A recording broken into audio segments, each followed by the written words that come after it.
Hey, Tom here. This guy's interesting that I have on the screen right now. Um, Francis Hunt.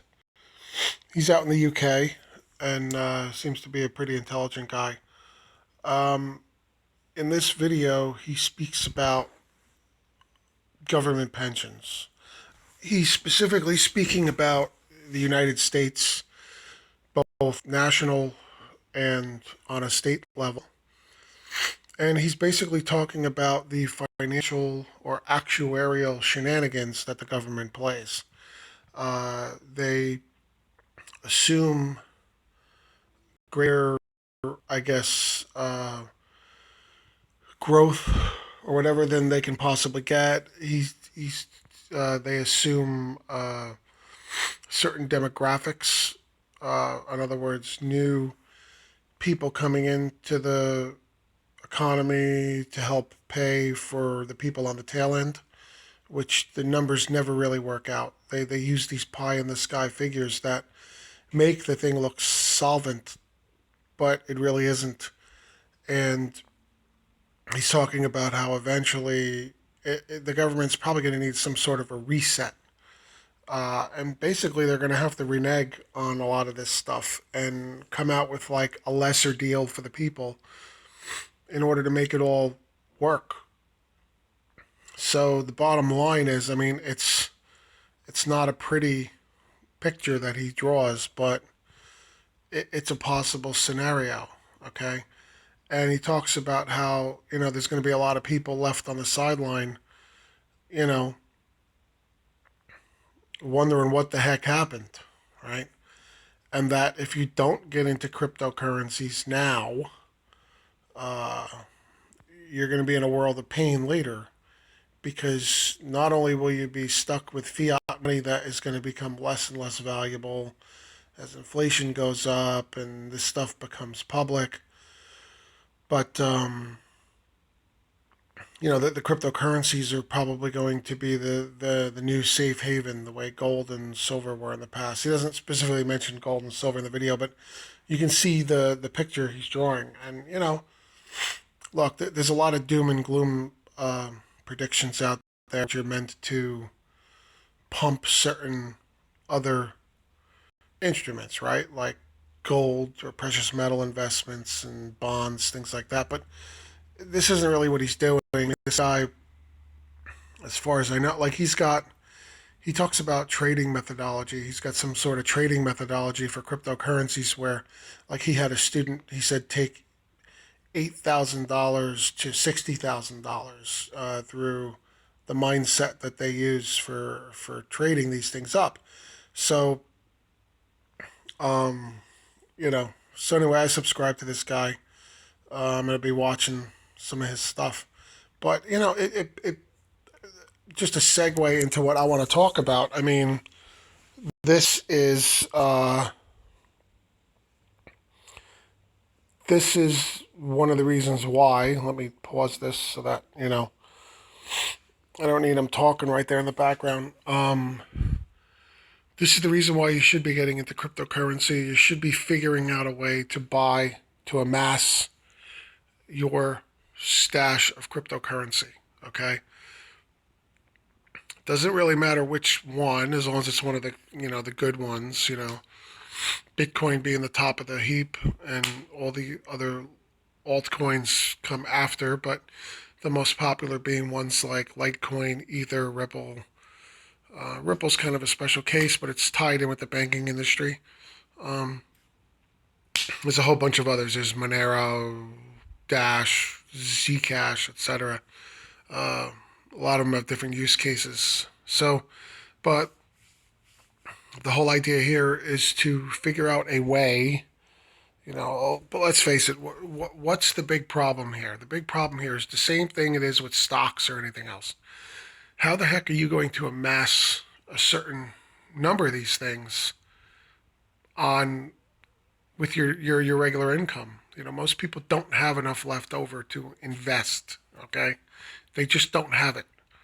Um, you know, they're either stuck in a crappy job that they can barely pay their bills, or even a lot of people who have what you call a good salary, I mean, I feel it myself. I have a very good salary. If you look at median salaries, I'm on the top end, but I live in a high cost of living area. I live right outside New York City. So there's a lot of taxes. The property taxes here are crazy. It's a high cost of living. So when you're done with paying things like your mortgage, your utilities, and everything else, and buying things like groceries and stuff, and then compound that if you have a car payment or anything else, and let's face it, we all have cell phone bills. We have these monthly subscriptions now that like my parents never had, right? You got for two people paying off their phones or whatever, you can have like a $200 a month mobile phone bill, right? For the service and paying for the phones and cable, internet, FiOS internet, whatever. You're talking another $50 a month. I mean, this stuff adds up, right? And then you've got other expenses that are unplanned that come into the mix. So what I'm trying to say is a lot of people don't have. They have to figure out creative ways to bring in some more uh, money just to be able to invest in whatever they're going to invest in. It doesn't matter, at this point, whether it's precious metals, stocks, bonds, or stuff like cryptocurrency. The bottom line is whatever you're investing in, you've got to find or free up the money to invest to build your pot, so to speak, to build up your pot. So so this guy here, he's painting a picture where if people aren't doing this, they're really going to be in a world of hurt because you can't trust the governments. And he's not specifically picking on the U.S. The U.S. is the biggest one, but he tells people in the video, if you think like you don't have a government pension, you're safe, or you're in a country other than the U.S., somehow you're safe. You're not, because it's all interconnected. The uh, Western countries, for those of you who don't understand that terminology, Western meaning like Western civilization, Europe, the United States, and countries with you call liberal democratic governments. You know, liberal meaning the opposite of like totalitarian is what I mean. I don't necessarily mean a political ideology so much as in other words, you're not communist, you're not under a dictatorship. Basically, freely elected democratic countries in the West. So that's America, Canada, the UK, Europe, uh, you know, South America, Japan, South Korea, countries like that, Australia, South Africa, so et cetera, right? So nobody in these countries is safe to sit on their laurels and not pursue this. So you know, it's something to think about. It's something to think about. And I mean, some people could maybe, you know, uh, call this scaremongering, but I mean, it's reality mongering is more what it is. You have to figure out a way. So my point is figure out that way. And if you don't have a way, there are ways that can be suggested. Okay, a lot of people are looking for that second income in a variety of ways. Some people do it through online marketing, network marketing, just other ways to earn that extra money. And if you don't have a way, some of them do it trying to sell T-shirts online, create T-shirts. Other people sell their services on sites like Fiverr or Odesk and stuff like that. Upwork, Etsy. People open Etsy shops or Amazon stores and things like that. There's a variety of ways. There's probably more ways now than there ever has been. So you have to figure out what possibly will work for you. Okay. So look at the links around my video for suggestions there. I have suggested ways that might work for a lot of people. But hey, if you have your own way, go for it. But the bottom line here is don't sit on your butt just waiting for things to get better, or trusting that the government will have it all sorted out the right way. Because just look at history and look where governments have gotten us in the past. You know, not even considering wars, right?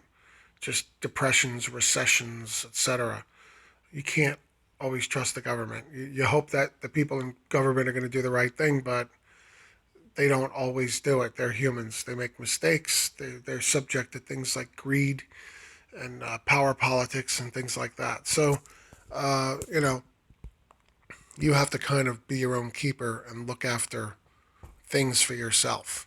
So, you know, learn what's out there as far as, you know, opportunities that you can use to create that other income stream, and you can funnel that into things like investments, cryptocurrencies, etc., without having to rely on your main source of income, which is usually tied up paying the bills.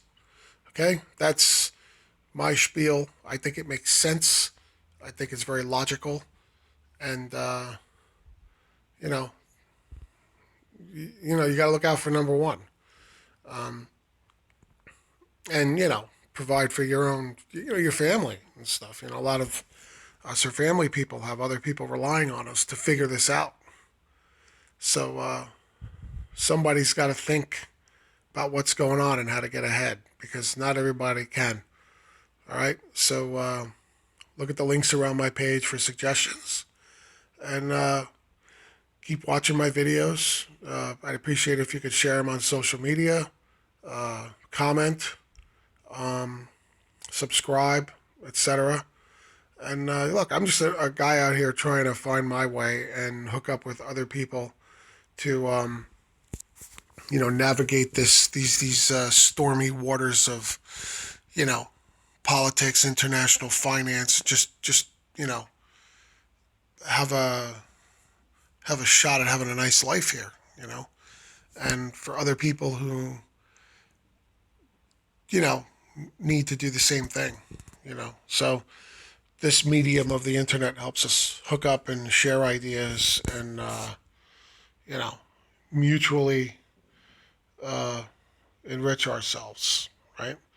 And also hook up and understand that you can't trust the government. Don't ever trust the government, and don't put all your eggs in one basket. I know it sounds cliche, but it's true. So I'll see you in the next video.